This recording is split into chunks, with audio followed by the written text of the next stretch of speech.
I think now it's at 1:15, so I think we'll get started. Thank you for joining this session. Throughout the conference, we have been exploring ways to diversify the tech workforce. And as we think about this topic, it is important to recognize that nonprofit organizations have done really important and significant work in this area. So this panel has speakers from nonprofit organizations who have been involved in various initiatives in this area. Our panelists, CCO at anitabi.org, Lucia Hicks-Williams, and Dr. Amrin Sarraj, founder of the Women in Cybersecurity, and Dr. Jeffrey N. Wilder, senior research scientist at NCWIT. And we'll first begin with the introduction of the panel and discuss some prepared questions and then respond to questions from the audience. So first of all, we'll begin with the introduction. I am Associate Professor of Digital Media at University of Kansas and also Founding Director of Center for Digital Inclusion. And now, Ms. Hicks-Williams, do you want to go first in introducing yourself and your organization? I do. Thank you so much. I'm Lucia Hicks-Williams, and my bio is here on this slide and also in my speaker profile, but I'm not going to speak about that. I'm going to let the attendees read that. If you could go back to the other slide, there's just a couple of things that I wanted to say. I do serve as Chief Operating Officer, COO at anitabi.org, and that is a role that I stepped into after 30 years or so of taking the ideas that you and your colleagues in academia have either conceived of or perfected and handed off for commercialization. I was thinking about the theme here of the conference, and it really struck home with me because I consider myself to be a serial returner. I have left roles in industry several times to do other things, work in nonprofits. I've worked at the Haight-Ashbury Free Medical Clinic. I managed it. I have managed a large alternative arts organization. And each time I have returned, I am the mother of 4. So some of my personal imperatives have influenced my leaving and or returning to roles within industry. And I think that when we think about what we are here to talk about, it is really important, especially important for us as women in the month of International Women's Month, to consider that we are whole people, that our jobs and our roles are only part of who we are, and that we bring all of that to the table when we think about returnships and what nonprofits can do there. I thought just for a moment about some of the things that I have been early stage in. So when we talk about reset, focusing on early stage microcomputers, databases, client server computing, email, internet. What do you know about May East and May West? If you all know that term, you know that I've been in early stage internet. Agents and autonomous computing, AI, ML, DS, cell phones, mobile computing, cloud computing, cybersecurity, and virtual platforms. And I really believe that if we stay on the vanguard as women of new technologies, we give ourselves the opportunities to really focus on not only what our work life is, but also our home life. So if we'll go to the next slide then, a little bit about anitabi.org. We're a global nonprofit that works at the intersection of hiring, pay, retention, and establishing parity in those areas. We are very concerned that the people who imagine technology and the people who build technology are looking at the same landscape. So that we're very concerned that we're looking at it that way. And we're really interested in creating a just ecosystem that takes along the people who are overlooked. When I first came out of school, I hold a degree in industrial engineering. When I first came out of school, I was systemically overlooked by roles, but I made my way. And we support women technologists 365 days a year. We have programs in many areas. We do quite a bit of research through our evidence and influence organization. As a matter of fact, we took responses from 34,000 respondents in 2020. We also do quite a bit of advocating up on the Hill about policies that we think will promote good behavior around women technologists. And we're very interested in amplifying stories of women technologists along the vein of, if you can see it, then you can be it. But if you don't see it around you anywhere, if you don't know anybody who is a technologist or is trained in STEM, it's very difficult to reach for those goals. And we very much connect and inspire and guide women in computing. That's really our role, is to connect and inspire and guide women and be the connective tissue between industry, women, and the systems that support them. Thank you. Our next panelist, Dr. Shiraj. Hi, thank you for having me here today. And those of you who joined us this afternoon, thank you for joining. So my name is Amberine, and I am a professor at computer science at Tennessee Tech University, which is located in Middle Tennessee and known for engineering education. If you haven't been to Middle Tennessee, you should come and visit us. We are in rolling hills, you know, lakes, waterfalls all around us. So it's very beautiful. And I also am the founding director of our Cybersecurity Education Research and Outreach Center. And as one of the projects of that center, I started this initiative, WeSys, which was NSF funded initially back in 2013. And now it's a global nonprofit, Women in Cybersecurity, or WeSys. And our mission is to help in recruitment, retention, and advancement of women in cybersecurity.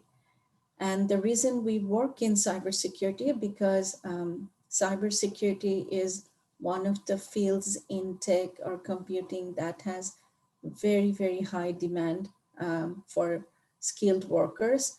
You know, there are 3.5 million skill gap in cybersecurity workforce.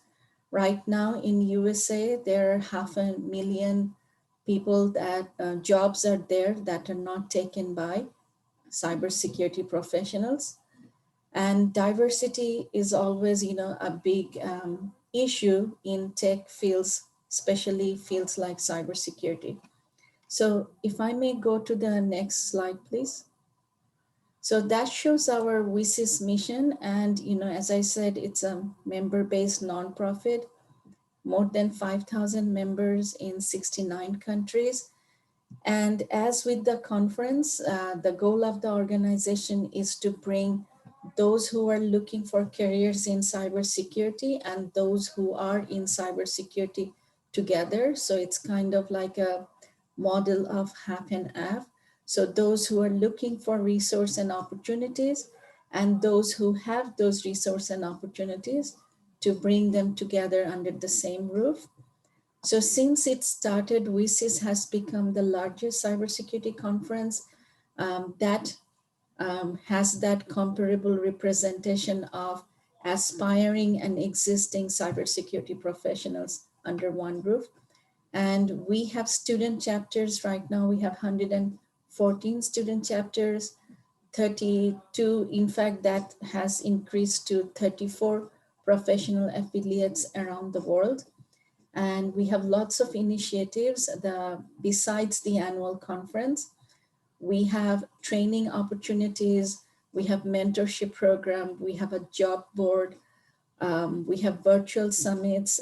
Twice a year, we do virtual career fairs, speaker bureau programs for allies and advocates, program for veterans. Thank you. Thank you. Next, Dr. Wilder. Good afternoon, everyone, or perhaps good morning, depending upon where you happen to be. My name is Jeffrey Ann Wilder. I work as a senior research scientist for NCWIT, which stands for the National Center for Women in Information Technology. I am a sociologist by training, so I have my doctorate in sociology and spent 10 years as a faculty member in sociology before transitioning to NCWIT 3 years ago. To serve as a social scientist on the NCWIT team. So NCWIT is a national nonprofit, but we are also housed at the University of Colorado Boulder, which affords us the opportunity to have faculty like myself to serve as staff to NCWIT. So we serve as research faculty. In my role on the social science research team at NCWIT, I work primarily with our K-12 Alliance, but also there is some interfacing that I do with our Academic Alliance and also our Corporate Alliance, creating content and conducting research that really ultimately helps to leverage the work that we do on a national scale. And ultimately, our work is about broadening the meaningful and influential participation of women and girls in computing. Over the past year or so, I've co-led our efforts at NCWIT to develop and establish a new initiative called The Color of Our Future, which really aims to create and advance our programming as it relates to women and girls of color and their specific participation in computing and technology. If we could go to the next slide, I'll tell you a little bit more about NCWIT. I will kind of pause here to say that I am a mom. I have a 9-year-old daughter, and I'm expecting another daughter in August. So I'm really excited about that. And I do think, it is really great to be a part of this conversation around what it takes to continue to diversify the tech workforce, and really looking at sort of following what Lucia talked about, thinking about ways in which we can influence policy and practice in order to make tech and computing much more inclusive for underrepresented populations, including folks who happen to be parents, and looking at creating more inroads and pathways to advancing that, so we don't have to start and stop and start and stop so many times, pursuing both the things that we love in our career and also in our families. So NCWIT was launched in 2004, much like the other organizations receiving funding from the National Science Foundation. We are a national nonprofit organization, and we really have a 3-strong strategy to approach the work that we do in ways to leverage impact. That's through convening, equipping, and uniting change leader organizations to increase, again, the participation of women and girls in computing. And we do so at the intersections of race and ethnicity, class, age, gender identity, sexual orientation, disability status, and other important historically marginalized identities within the field of computing. Our overarching goal is pretty simple, to really promote systemic change rather than looking at highlighting a deficit-based approach in which women are trained to fit into hostile work and educational contexts and environments. Our NCWIT community is pretty large. We have a membership and partners that represent over 1,400 universities, companies, and nonprofits who are very much passionate and aligned with correcting the underrepresentation of women in computing. And by leveraging our large community of partners, we're able to launch a series of efforts with immediate national reach and also impact. We do so, and we're guided by our theory of change here, which I'll briefly go over because I do have a feeling I'm getting short on time. So our theory of change is grounded within different approaches through systemic change and organizational approaches to change. And we use our theory of change to inform and guide our strategies to make sure that we're getting closer to our end goal of increased participation.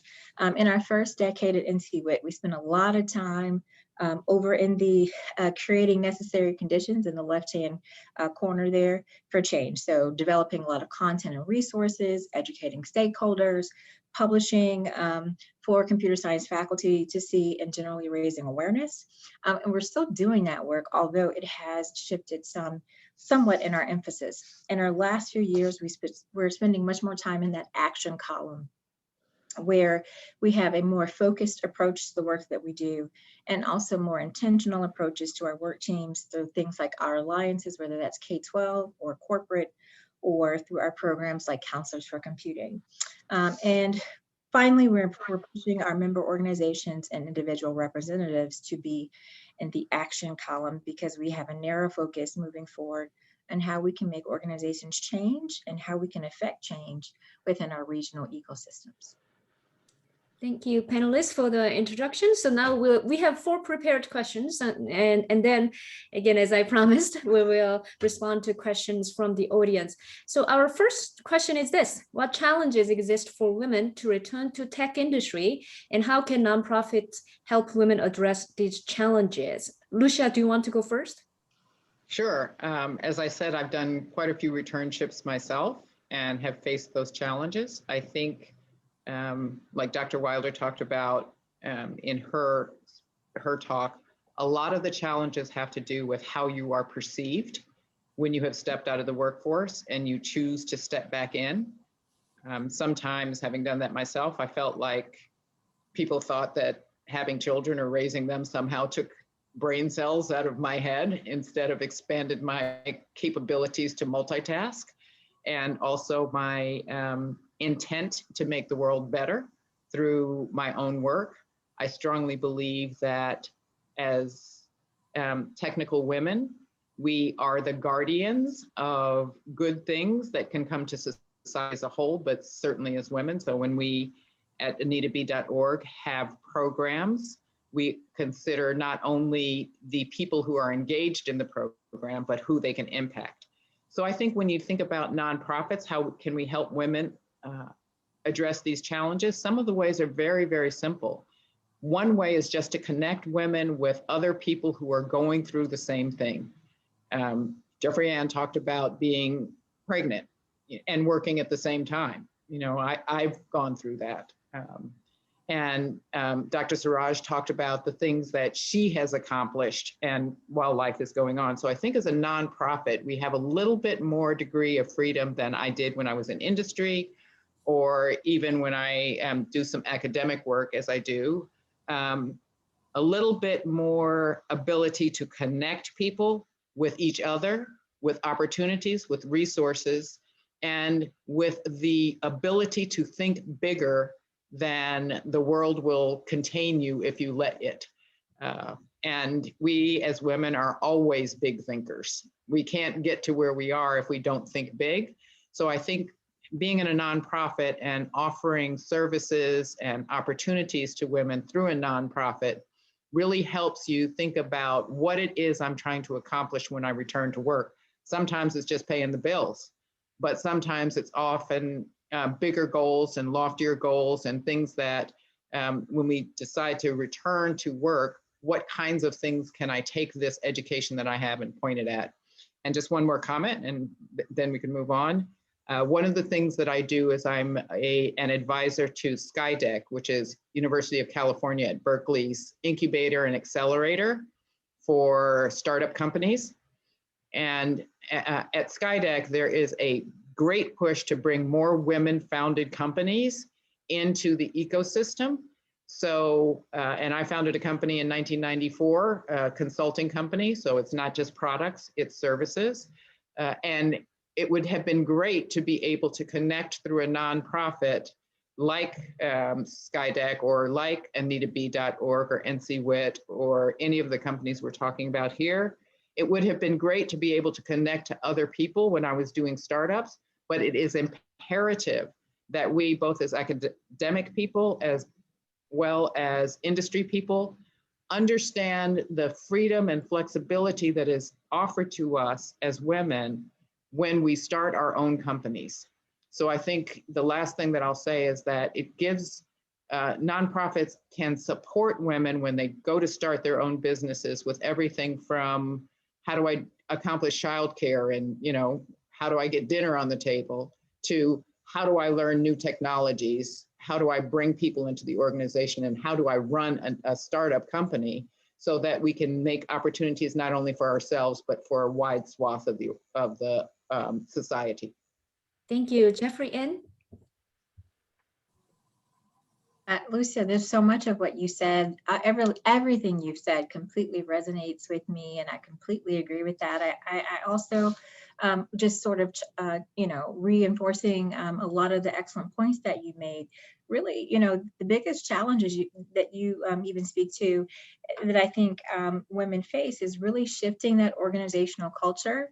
And really that is so connected and clings very much so to our status quo and sort of traditional ways of thinking and doing and being, that really creates more of a constraint for women as opposed to empowering agency. And so if we can think about ways in which to shift that status quo and to shift organizational culture, because again, things don't fall necessarily on the individual. If we really want to create change, we want to, of course, individuals can change, but we want to push organizations and structures to shift and change as well. So I think that's part of the biggest challenge as well. And how do we do that? And I think every organization that's represented here spoke to this very thing. We have to leverage various DEI strategies and approaches, be intersectional in the way we think about how to solve problems, be a lot more agile and less rigid as we think about how to do things, how to, enable folks to think about work, right? So of course, we're on an anniversary of just everything changing, and we didn't have any choice but to change how we do our work in our lives, really, because of a pandemic. And it shouldn't take something, that awful for us to shift and pivot. But, we have to really try to address organizations to shift their culture in such a way where being flexible and agile and doing everything we can to protect the agency of individuals working in those organizations, whether they're academia or industry, I think is a really important piece. I think that's so important. I also would add to that, just being an example of what it's like to be a woman in tech and be an excellent technologist, an excellent manager. You get 40,000 of examples together, we have some power. And once we reach out and create an ecosystem that includes your organizations and our organizations, and then we show the power of women in technology, I think that in and of itself is an important feature. Yeah, thank you. Especially during the pandemic, there are a lot to think about regarding this topic, but we'll move on to the next question.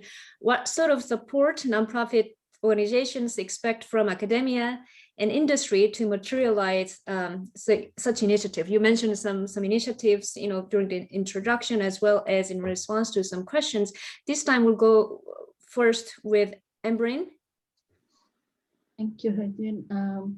So like you said, we are a nonprofit, meaning, things that we are doing, we don't make money off it. That's why we are called a nonprofit. And so therefore, all these initiatives, they do cost time and money, and to bring those initiatives to the community has a cost to it. So obviously, one big support that nonprofits need from industry is, supporting these nonprofits in their initiatives through funding these initiatives. So, WSIS has been so successful, I would say, because of that, the fact that, the cybersecurity industry got behind WSIS, who believed in diversity and inclusion, and stepped up to fund its initiative. And we kind of act as a facilitator to bring those opportunities funded by the industry to the community. And from academic, there are so many things that that nonprofits could benefit from academic. For example, WSIS, this research conference, these are all academic initiatives. That's how they started. So when academia thinks outside of the box and they take on initiatives that have bigger impact outside of their university or school, then that's an opportunity of a lot of good things to happen. Plus, from academia, we can share best practices that has worked for them. academic professionals can support, and plus industry also can support with their time, volunteer, with in-kind resources. And there are a lot of, for example, in cybersecurity, there are a lot of workforce development, professional development training that has been developed in academia through projects that have been funded by NSF or DoD or DHS or DOE. So bringing those opportunities through the nonprofits to the bigger community is a great thing to have. Thank you. Jeffrey, Ann, do you have anything to add? I'll just add just a couple of things I know that have worked for us at NCWIT, and that, of course, is through the development of collaborative partnerships. I think it's important to find ways in which we can solve these problems and find solutions together, with, of course, really important partnerships between academia and nonprofit and industry. I think that's all of the work that we do. And I'll give one specific example of that.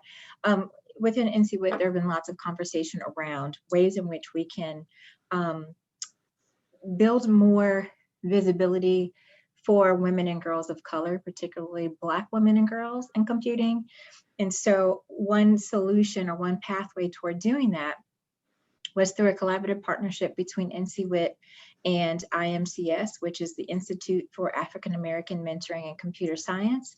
We came together to talk about ways in which we could help to create an initiative to create more visibility around Black women and girls in computing.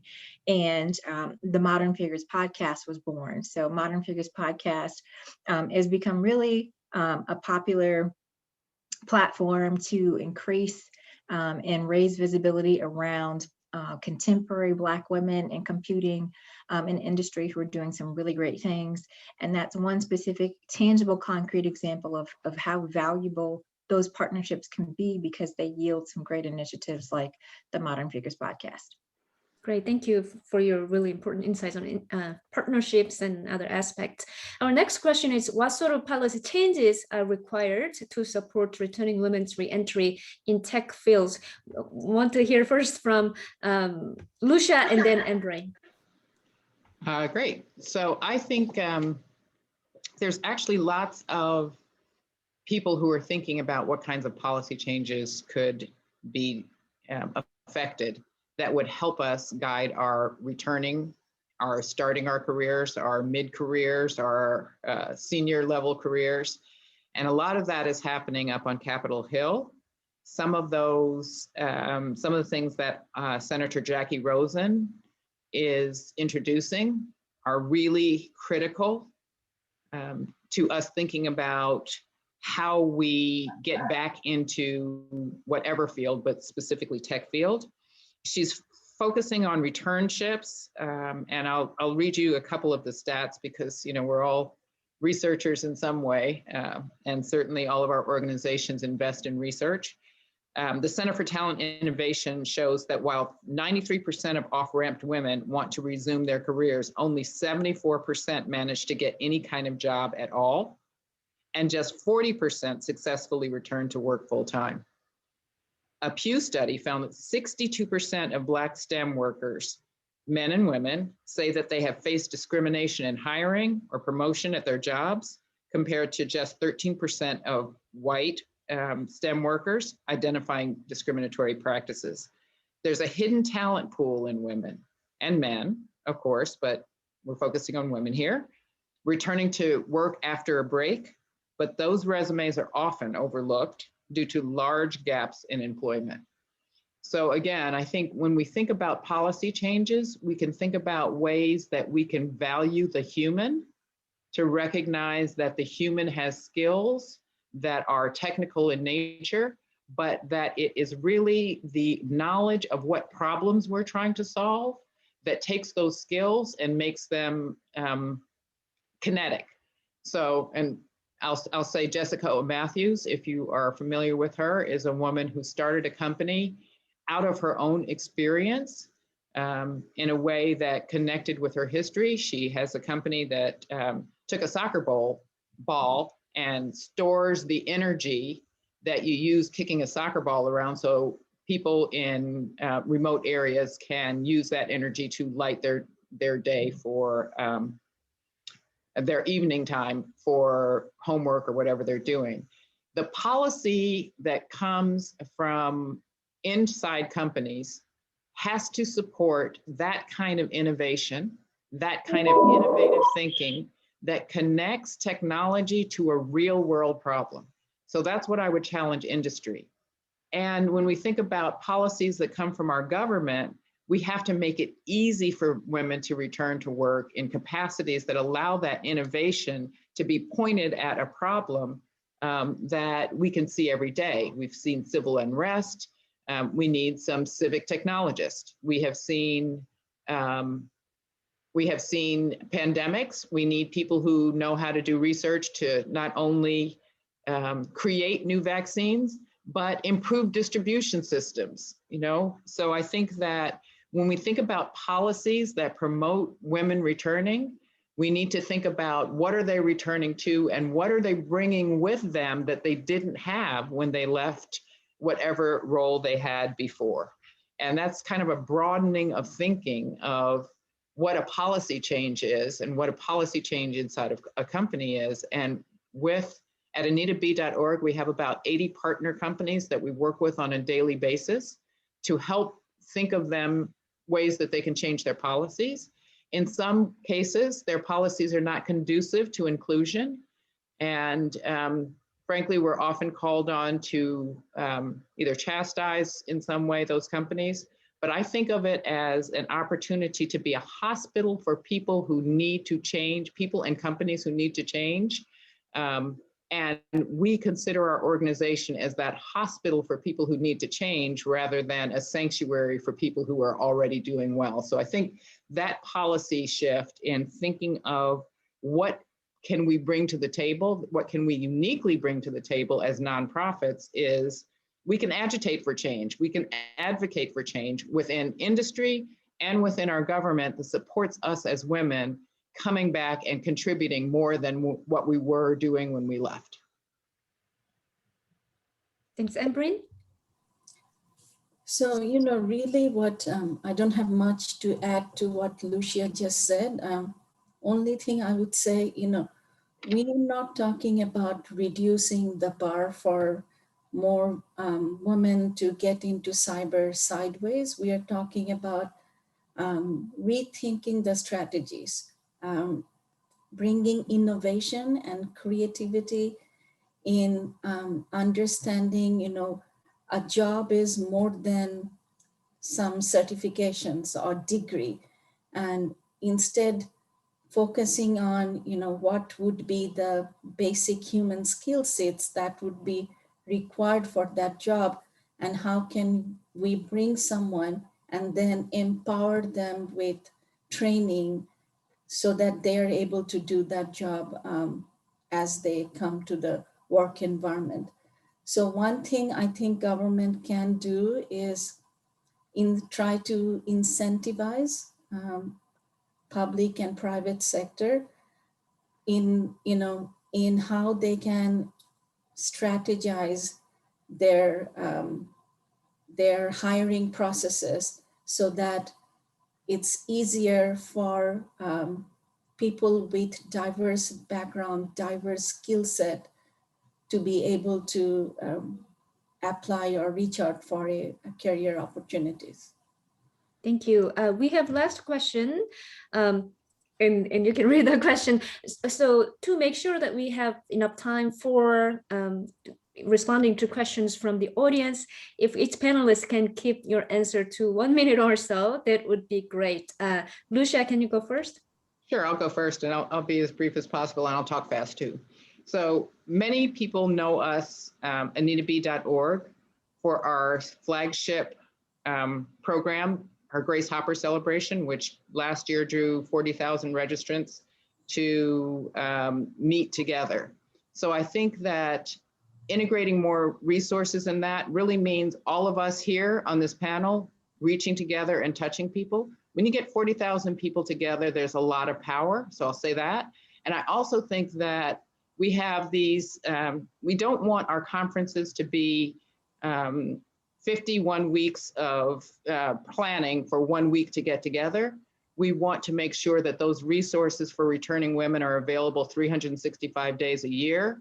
We just introduced a membership program in 2020 that has drawn more than 20,000 people to join our membership program. We were specific about our membership program being affordable to all. Access is clearly important, that it be affordable to all. So we have a free program that has some resources, and we have a premium program, and even our premium program won't cost you as much as you were paying for Starbucks before the pandemic hit. So I think it's important to be a member of our organizations so that we can connect you with resources 365 days a year. Thank you. Emery? So, the WISIS organization is also a 365-day initiative. If you go to wisis.org, you will see all our initiatives there, but we do have special programs for supporting women who are trying to get into cybersecurity in non-traditional ways. So there are very affordable, which is like only $20 per year membership option for you. And once you join, there are special community forums. We are working on starting our Restart Fellowship so that we can support transitioning women in cyber to the annual conference. We actually do that without that name anyways, but right now we are going to have a tag to it. Plus in summer especially, we do a lot of training programs. This year we supported, I think 2030 transitioning women in cyber through Google to get some training opportunities with SANS, and we are providing support for them to go to the annual WISIS conference. Again, the website is there, so please go and visit and see what suits you. We are there to support you. You can write to us at info@wisis.org. Thank you. Jeffrey N? I will just take this moment to highlight the free online resources that NCWIT has for everyone. You don't have to be a member of NCWIT to access these resources. We literally have hundreds of them available online. They range from short one-pagers to research briefs, toolkits. They are print and also multimedia, videos, vlogs, that sort of thing. And they really run the gamut around how to leverage getting more women and girls in computing. So if you go to our NCWIT website and click on resources, they will take you to all of those. And a way to integrate more of those returning women is for us to hear more about the type of content that would be helpful on this particular topic. So, and again, that hits on the importance of the partnerships that Lucia talked about, and the importance of the work that we do. Okay, great, thank you. So I stopped sharing my slide. I know that there have been some comments in the thread, but anyone who have questions, please unmute and ask your question.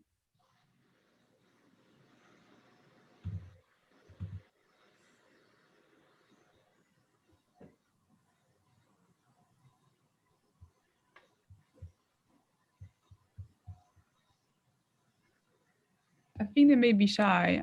Feel free to type your question in the chat because some of them don't have a microphone. Okay, yes. Please, if you don't have access to microphone at this point, please type your question via chat and I will read them to our panelists. So while we are waiting for a question from the audience, any of you, are there any kind of lessons learned that you want to share as you have participated in organizing conferences and so on? Is something that you want to share with our audience? If I may, I forgot to mention that I am a mother and I have a 25-year-old son and a 14-year-old daughter. But when I started my doctorate studies, my son was 2-year-old.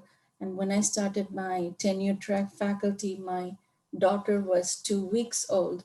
So one advice that, I'm not anyone to give you all advice, but what one thing I want to share from my experience is that, you know, work and my family, I don't treat them as South Pole and North Pole.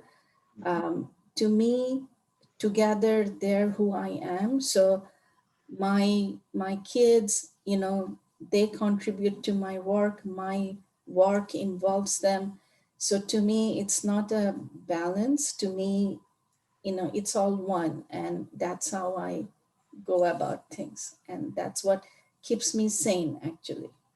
That's such an amazing observation. I will say I had the same experience. While you were saying that, it's kind of making me well up a little bit. I remember starting my company with a baby who was, you know, baby, crooking my leg and sitting her on my leg with my hands on the keys, starting a consulting company so I could work 10 to 2 in the morning and 10 to 2 at night and be home when the kids were home. So I think that what we do as women and as parents definitely informs the work that we do every day. And for me, it makes it even more urgent. Out of my 4 children, 3 of them are female and 2 of them have worked or work now in technology. And one of the things that keeps me really focused on our nonprofit work is looking at the places where the needle has not moved. And I don't just mean this in numbers and stats, I mean this in their experience. Some of the same, frankly, silly things that have been said to me along the way, I'm hearing it repeated 30 years later. So I definitely believe that it gives us urgency to have children, to leave the workforce for having children or not having children. So, you know, we can focus on the ways that we as women, even if we don't have children, that doesn't mean that we're not concerned with children's role in society and what world we're handing over to them.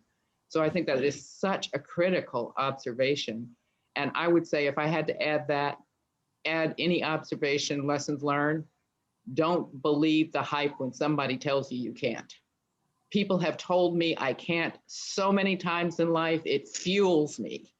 Every time somebody tells me I can't, I consider that a guidepost to something that I should pursue even more adamantly because they're trying to stop me for a reason. So I think that's my lesson learned. Yeah, thank you so much for experiences. Because we have a question from the audience, I want to make sure the question is covered. Question from Rakresha. Sorry if I mispronounce your name. Should you add reasons for gaps in work history in your resume? I spent a lot of my career caring for my family and others, so work experience is patchy, but I had some good experiences. If I may, yes, 100%. I mean, if I were you, I would, from my school to when you're applying, count for every month, every year, and tell them where you were. If you were at home taking care of family, that's perfectly fine. But they should know, people who are looking at your resume should know, you know, what you have been doing, taking care of family or doing something else that for whatever reason prevented you from workforce. If it's not too personal, I would say pour out everything in your cover letter, in your resume. We have another question, but any of you want to quickly add to that question? No, okay, then go to the next question. Do you suggest professionals that are already in the workforce to continue memberships in your organizations? What is the level of work experience that usually remain consistent as members in the organizations? Absolutely, if professionals should be members of our organization. Not only will you find resources that'll help you advance in your own career, but each one teach one, each one teach one. So, you know, me rising is not good enough. Me coming through the ranks up to a C-suite is not good enough if I'm not reaching back and pulling somebody up with us. One of the components of our membership program is an active mentorship program. I have 2 mentees, and not only do I have 2 mentees through our mentorship program, I suggested that each of my mentees get 2 mentees of their own. And the last time I met with one of my mentees, she was very kind of surprised to say, I'm learning so much from my mentee. You know, when the When the student is ready, the teacher appears, is the way that that is often said. But when the teacher is ready, the student appears too. So I absolutely think you need to continue memberships in our organizations. Okay, we have last question. How can I find female mentors for tech and cybersecurity? So I can't answer tech, but in WSIS, we do have a formal mentorship program. Right now, our first cohort is running, and we have around 700 mentees that has been assigned to around 200 mentors.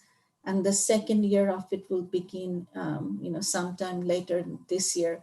So if you're part of the WSIS community, you will get an email about signing up for the mentorship program. Great. Same thing with our mentorship program. Great. It's 1 o'clock and I want to respect the time, for everyone. So thank you so much for panelists for your wonderful, insights and information today. And thank you to audiences for joining the session and asking really, quality questions and providing comments. Thank you all. Stay well. Thank you. Thank you. Thank you. Bye. Thank you, Jeffrey.